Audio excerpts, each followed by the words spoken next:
დაგიბრუნდით ვიდეოს მეორე ნაწილით. მოკლედ განვიხილოთ ციკაპლასტის, როგორც ბარიერის აღმდგენ დამატენიანებლის ფუნქცია მოვალეობები. ნებისმიერი ტიპის კანზე შეგიძლიათ გამოიყენოთ ძლიერი აქტივების რუტინაში, მაგალითად ქიმიური პილინგის ან რეტინოიდების დროს.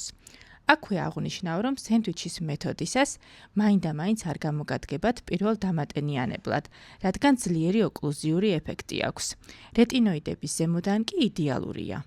საბაზისო დამატენიანებლად, ანუ ყოველდღიურად ცხიმიანობისკენ მიდრეკილ კანს არ მოეწონება. რიგ შემთხვევებში შეიძლება მშრალ კანსაც არ მოეწონოს.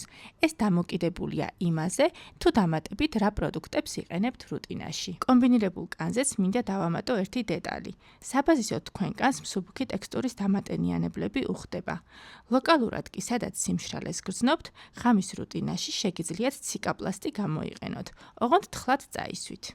და ბოლოს, უნივერსალური პროდუქტი არ არსებობს, ყველას კანი ინდივიდუალურია. მოусმინე შენ კანს. ახლა კი დამატებითი შეკითხვებისთვისა და შენი გამოცდილების გასაზიარებლად გელოდები კომენტარებში.